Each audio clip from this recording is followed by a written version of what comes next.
Page 28, Help. This is another Beatles song. Let's look the piece over and see what we got in here. You got one staff again. It's a treble clef, so we're going to use the right hand. By the way, that's what the RH stands for, is right hand. But I already told you we're going to use right hand for treble clef for now. 4/4 time, so there's 4 counts in a bar or a measure, and you're counting quarter notes. Okay. If you look it over, we see a bunch of quarter notes and a whole note and a half note.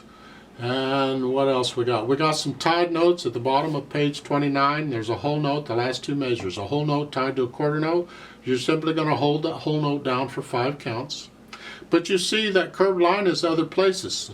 But it's not over 2 notes that are the same. It's not a tie. It's something else. Oh, goody. Well, it's another thing curved lines can be used for. And they explain at the bottom that melisma mark. I don't call it a melisma mark, I never have, but you can call it that if you want. The point is, it's for the singers.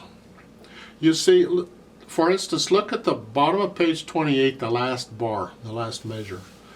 There's an E and a D and a C, and they all have that curved line over. This tells the singer to sing the same syllable, or word, whatever it is, over all those notes. So the singer is going to be sure, whatever that is. And that's what this, if you look at over page 29, second line there on the half notes, those are slurred, or those are have that nine, I call it a slur. Typically for piano players it'd be a slur. But it's for the singer. They're going to sing down over all those notes. Down. Otherwise, if they didn't have that, they would only sing down on the first half note and stop. They wouldn't sing anything on the E and the D. So this tells the singer to keep singing. So that's just another thing the curved line can be used for. Keep it in mind. It does not affect how you play it. The piano playing of that, it's fine. So if the words were not there, you wouldn't need those curved lines there. No. Now, again, we have a pickup beat. There's only 3 counts in the first measure. We're coming in on beat 2. If you look at the bottom of page 29, there's 1 count.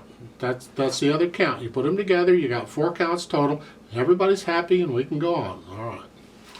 So just make sure you, first off, again, say the name of the note and play it. Now you don't have to say all those E's at the beginning, because you're going to say E forever. E, E, E, E, E, whatever. Just skip over and play the next note. So you're just going to go E and then look for the next note that's different. It's a G and then an E. And the second line is a bunch of E's and then some F's and then an E.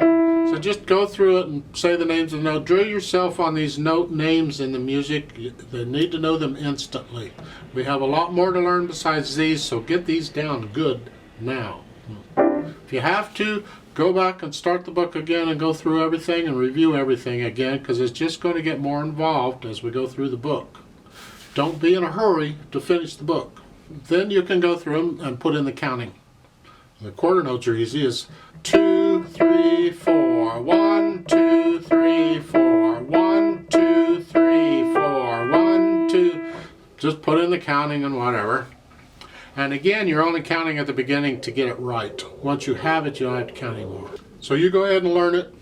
Get out any hesitations. No hesitations. It has to be a steady beat.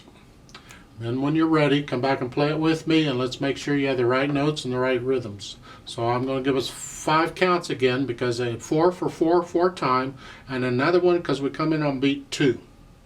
So let's try it together slowly. 1, 2, 3, 4, go. 1, 2, 3, 4. 1, 2, 3. 1, 2, 3, 4. 1, 2, 3, 4. 1, 2, 3, 4. 1, 2, 3, 4. 1, 2, 3, 4. 1, 2, 3, 4. 1, 2, 3, 4. 1, 2, 3. 1, 2,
2, 3, 4.